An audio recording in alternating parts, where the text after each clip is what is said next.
Ikaw ba ay isang empleyado, isang trabahante, isang worker, isang very, very masipag na empleyado?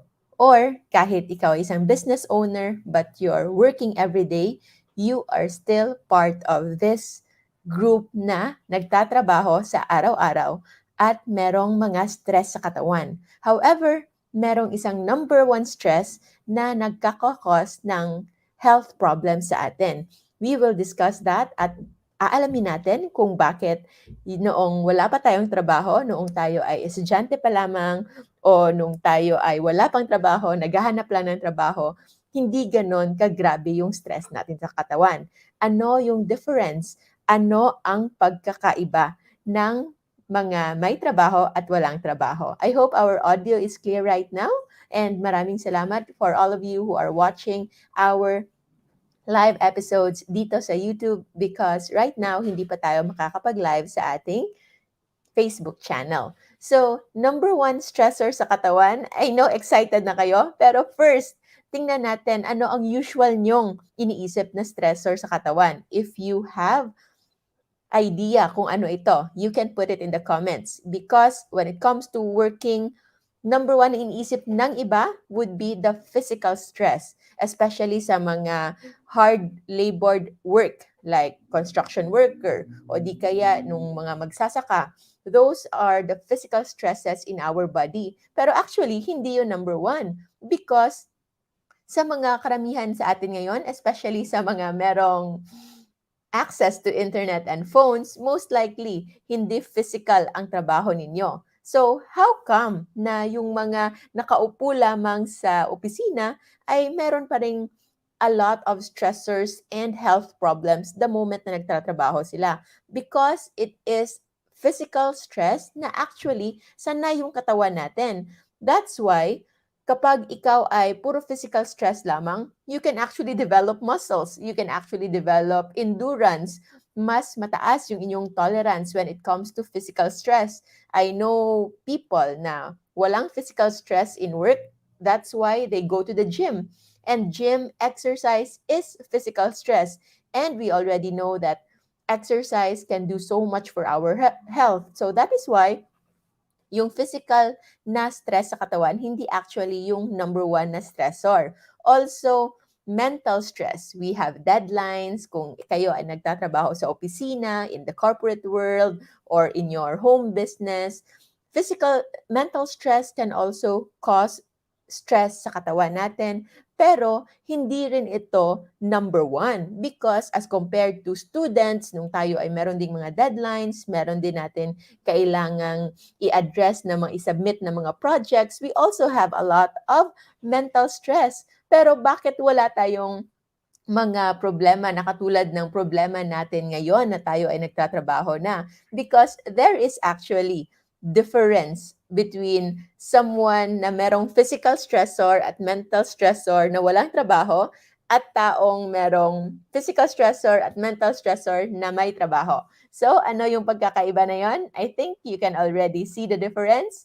Simple lang. Yung taong merong trabaho ay meron ng sweldo. And kapag merong sweldo, ano ang number one? Usually, na iniisip natin kapag tayo ay stress at kapag ito ay sweldo na. Because when it comes to stress, number one, comfort natin. Ano ba yung number one comfort na naiisip natin agad-agad? Especially sa mga baguhan pa lang na hindi pa nagsisimulang mag-change ng lifestyle.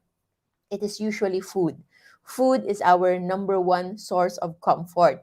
Kapag tayo ay stress, kapag tayo ay pagod na pagod, feeling natin we deserve good food. Ito na yung pinaghirapan ko, ito na yung pinagtrabahuan ko, and now I can enjoy all the food that I want, especially that I work hard for it. So yes, of course, it's good naman. Tama naman yon that you nourish your body. But it's just that anong pagkain ang naiisip mo? Ano ang comfort food mo? Ano yung number one na pumapasok sa isip mo when you are stressed and you want to indulge, you want to reward yourself? 'Di ba?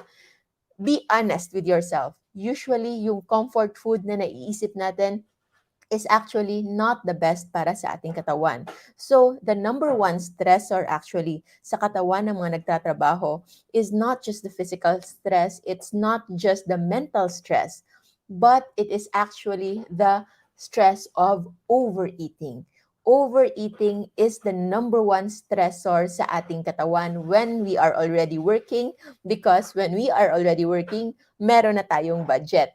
Sino sa inyo na nung college ay parang butot balat and marami ring pinoproblema, marami ring stressor, pero hindi nagkakasakit? Yes, I know factor ang edad, but there is another factor that is not related to age, and that is your metabolism and the degree of inflammation sa inyong katawan. And this is highly dictated by the quality of food that you are eating. Because when you are actually overeating, yung katawan natin ay hindi na kayang mai-address yung stress na pinagdadaanan nito. Because physical stress, mental stress, madali lang pong ma-overcome yan ng ating katawan. Itutulog lang niya, ipapahinga lang niya, another day, you are ready. Kayang-kaya mo nang magsimula ulit. However, if you are overeating, hindi makaka-focus yung katawan natin sa needed repair, sa needed na reboot para tayo ay maging fresh ulit and ready for the next day. Because when you are overeating, especially overeating when it comes to our meal timing, especially na bago tayo matulog, after work, dinner, pagod na pagod tayo whole day, those can actually lead us into having a not so restful sleep.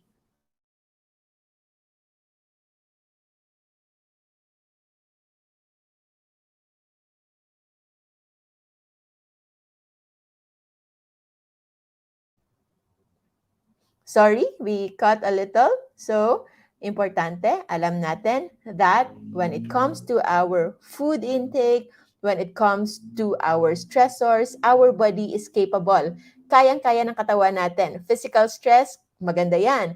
Emotional, mental stress, okay lang din. Although, it's another thing na we will discuss in another video na kailangan din natin mai-address. Pero, the worst part, if you pair it up with overeating, kasi hindi na magkakaroon ng chance yung ating katawan to repair itself. Because actually, when we are eating, digestion itself, sobrang taxing yan. Mahal yung babayaran ng katawan natin when it comes to blood flow para ma-digest yung food. Because we know food is very essential for survival. Kailangan natin siya para mabuhay. That was before na hindi pa tayo ganoon ka-accessible when it comes to food. Noong unang panahon, walang available food 24/7. Walang Grab, walang delivery. That is why kapag tayo ay hindi mindful at parati lang tayong kumakain, then most likely during nighttime, this is emphasizing mostly sa habits when we eat after our work before we rest. Kapag tayo ay nag-overeat sa panahon na yon, yung blood flow natin, yung lahat ng energy ng katawan na natitira natin, na dapat sana ay ilaan niya sa pag-ayos ng mga nasira during the day for the rest and repair ng ating katawan, hindi na mangyayari dahil there is abundance of blood supply na papunta lang sa pag-digest ng pagkain. At yung nangyayari, yung kailangang part ng ating utak na kailangan mag-replenish, yung kailangang part ng ating body that needs cleansing, hindi na ito natutuloy because yung blood flow nga, yung allocation ng ating katawan, ng ating energy na natitira after we are exhausted during the day ay napupunta lang sa pag-digest. Additional problem is that when we are overeating, we are also increasing our anabolic hormone. Iniisip ng katawan natin that it is harvest season. At ano ang ibig sabihin ng harvest season? Your body will tend to make you sluggish, to make you just rest. Gusto niyang magpahinga ka lang and it will just activate the storing mechanism. Iso-store lang niya at iso-store yung mga pagkain na nakain mo kasi iniisip niya na harvest season ngayon, And meaning, ngayon yung panahon ng pag-iimbak. You're not supposed to do so much kasi inilalaan niya ito on fasting season, sa panahon na hindi na harvest season. That is why our body is not adjusting well sa modern day life natin ngayon. Kasi noong unang panahon, I'm saying millions of years ago, not just 100 years, not just 1,000 years, not just 2,000 years, but millions of years ago, kung paano na-develop yung ating pangangatawan, ay sanay ito sa pag-aayuno. Sanay ito sa mga panahon na walang pagkain.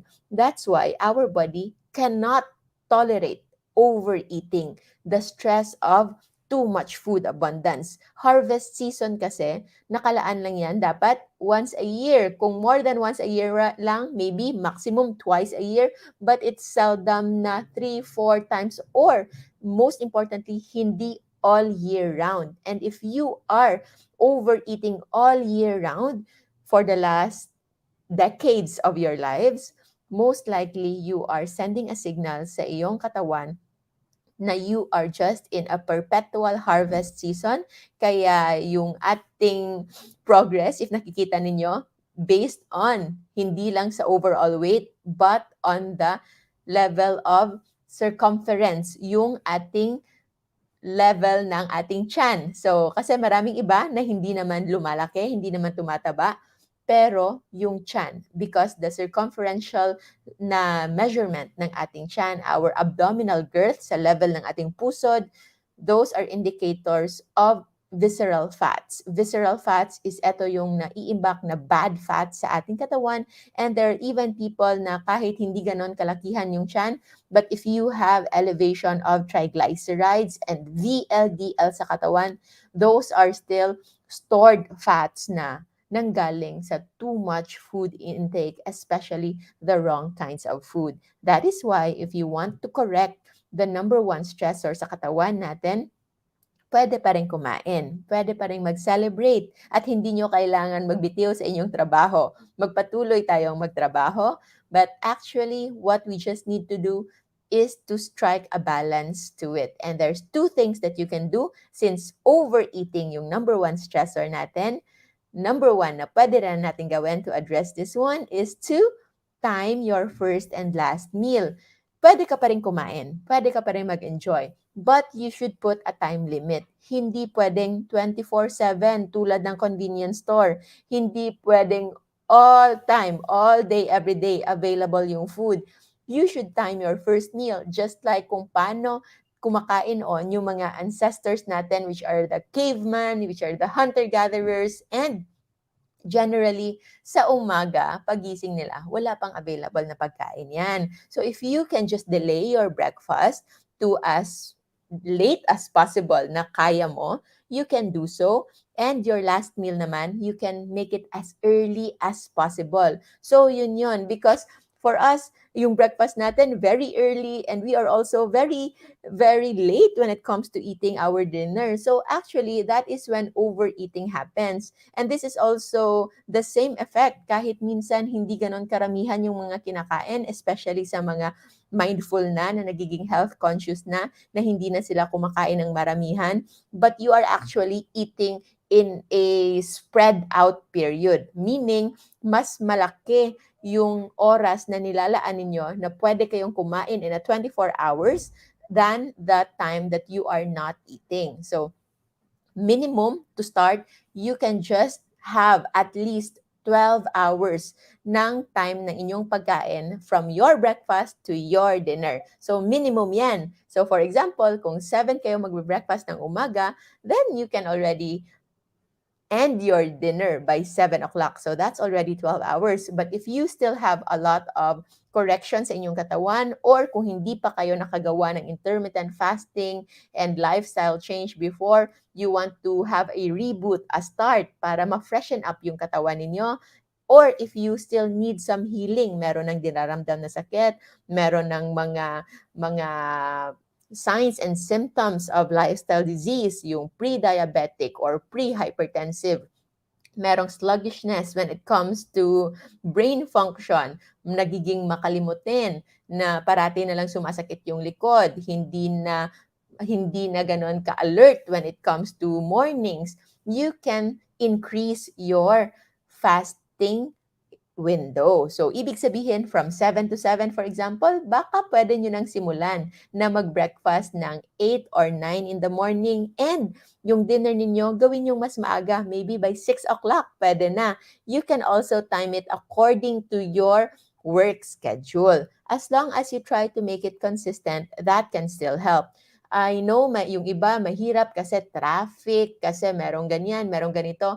Excuses will always be there. Kung sa excuse lang, ako, sa lahat ng tao, pinalaki kaming sobrang sobrang tinatanong kung ano yung mga rason namin sa buhay. That's why when we do something, hindi pwedeng walang rason. But it also made us have this tendency to make a lot of excuses. So, naging sobrang magaling kami to make excuses. That's why it also took some time for us to change our lifestyle. Kasi nga, parating may excuse.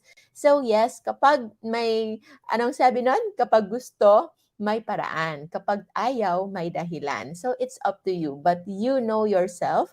Alam ninyo kung meron na kayong pangangailangang improvement sa inyong health, and only time will tell kung kailan nyo itong gustong simulan. So, for me, it is a very good na strategy to delay my breakfast to as late as possible, and also make my dinner as early as possible to strike a balance with overeating. Because if you want to eat, if you really want to reward yourself with food, then you can do so. But at least time your meals, okay? So that is eating your breakfast as late as possible and eating your last meal as early as possible.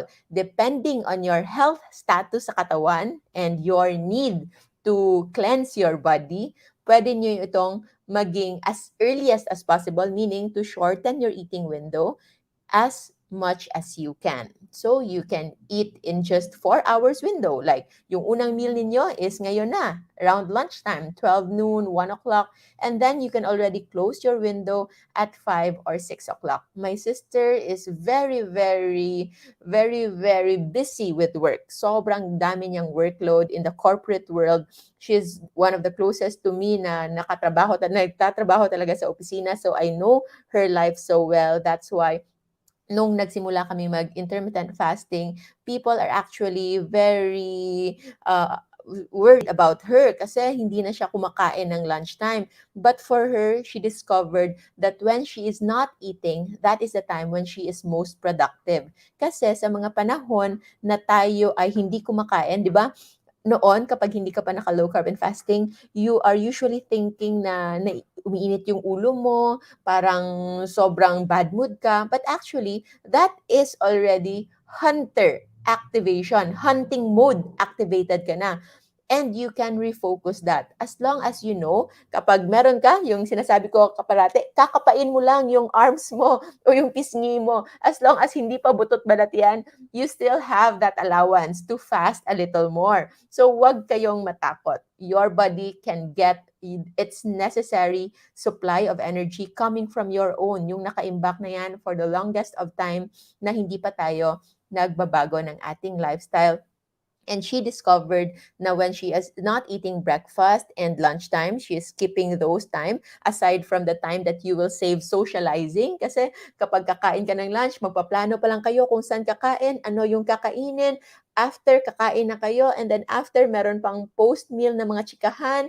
And by the time you get back to your workstation, you are already sleepy, inaantok ka na, and your productivity might kick in baka after an hour na. So that's actually losing productivity, losing time work.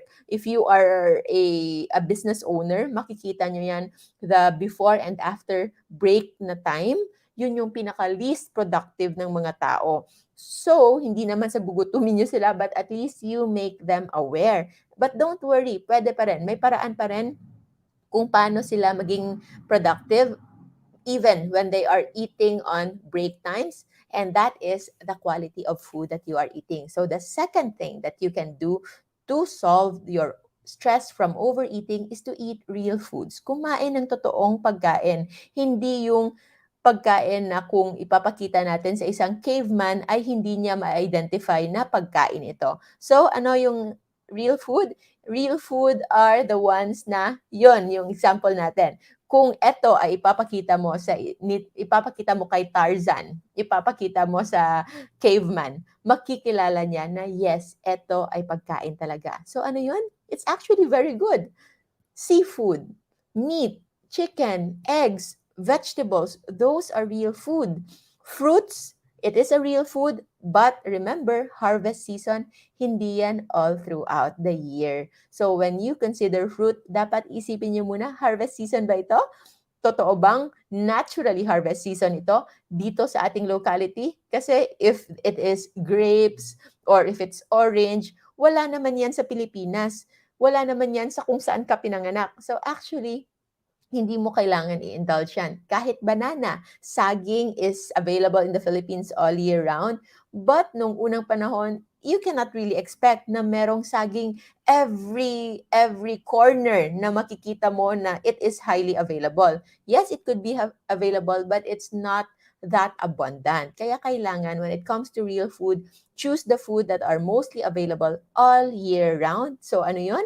So the meat, poultry products, the seafood, kasi napapalibutan yung Pilipinas ng tubig, and vegetables, green leafy vegetables, those are the best that you can eat. So any of that, alisin na natin sa mindset natin na yung snacks ay dapat pwede mo lang initin sa microwave na sandwich or maliliit lang like biscuits. No, because those are actually not real food. Yun ay naging our processed na. Processed food, hindi na natin alam kung anong laman yan. And that is also the reason why kung ano-ano na lang pinaglalagay natin sa ating katawan, sabihin natin na, ay, biskwit lang yung kinain ko sa isang araw. Pero titingnan mo yung ingredients ng biskwit na yan, sobrang dami. At yung mga ingredients niya, hindi pa natin kilala. Because mostly, it's all already chemicals na hindi natin alam kung ano magiging impact natin sa ating katawan. But research are repeatedly showing that processed foods and ultra-processed foods is highly linked in inflammatory diseases. So, yun yung pwede natin gawin. Just eat real food. Kung ayaw yung isipin na avoid this, avoid that, just eat real food. And those are the considerations that you can think of. The real food na available all year round, and kung pwede, hindi kailangan complicated processing. Isang grill lang, isang prito lang, luto na, pwede mo nang kainin. Or even, better yet, if you can eat it raw, all the more, all the better. So, that is our discussion for today. I hope you learned something. That's the number one stressor sa katawan na mga nagtatrabaho, na nagsisweldo, na meron ng mga budget is actually overeating. And the two ways that you can do para ma-correct ito, to balance it, would be to time your meals as long as 12 hours in a day to as short as 1 to 2 hours in a day. Depende sa healing na inyong pangangailangan. And the second part is to eat real food. Ngayon, when it comes to low carb, I still get to ask, no? Marami pa rin nagtatanong, especially sa mga bago ko palang nakikilala. When they ask me how long I've been doing this, I usually say going 4 years now, and they are surprised. So I usually answer after na, actually, kaming lahat sa family. Even my brothers and sisters and their in-laws, halos meron na ring low carb and fasting lifestyle. Kahit hindi siya as strict, but at least meron na. So the rest of the family are also doing it. So why do I say that? Because I say that because it is really sustainable. It can really be done. And next question na tinatanong, ikaw, Doc, nag-cheat ka rin ba? So I usually answer, I really don't cheat because there's no need to cheat. Hindi ko na siya iniisip. Dahil alam niyo ba kung bakit? It's not just the absence of craving. Kasi kung sa craving lang, from time to time, meron pa rin. Kasi nga, yung whenever you're stressed, your body is looking for something pleasurable. And the number one pleasure-seeking na iniisip natin is usually sugar, yung mga matatamis, especially that I'm a sweet tooth, na noon, kung makain ako ng cake, yung kinakain ko, yung icing lamang because yun lang yung matamis. Ganon ako kaka-addict sa sugar before. And I admit, I still have those cravings. Hindi ko sinasabing wala na akong ganyang cravings. But I don't cheat because I know now na if ever I will crave for sweets, most likely, asin lang yung kailangan ko. So I usually have a salt fix. And if ever hindi talaga matanggal because maybe during that time, meron akong extra stressor, then I eat sweet, but it is usually low carb sweets. So we can have real sweet like berries, strawberries, or blueberries, or kung hindi talaga maiwasan, you can get low carb sweets. So I usually have with me yung mga low carb sweet na available, or just the pack na to sweeten, for example, my tea. That is already good enough sweet fix for me. So yung pinaka-cheat ko na would be low carb sweeteners. Yun na yun. But after that one, there's no need, because when you actually start to appreciate, to eat real food, you will also be craving real food, because the more you eat, the more you crave it. And when you eat real foods, and when you also do fasting, you will realize na there's so many good things in our low carb lifestyle na sobrang sarap kainin. I usually tell my family and friends and my loved ones na my perpetual problems when it comes to food is there's so much good food, but there is too little time. So yun lang yung concern. Too much good food but too little time, and too much good nutritious food. You just have to learn it, to know it, and to start eating it so that you will become acquainted to it. Magiging masanay kayo, and you will see that yung mga masarap na pagkain na yon, na healthy na pagkain na yon,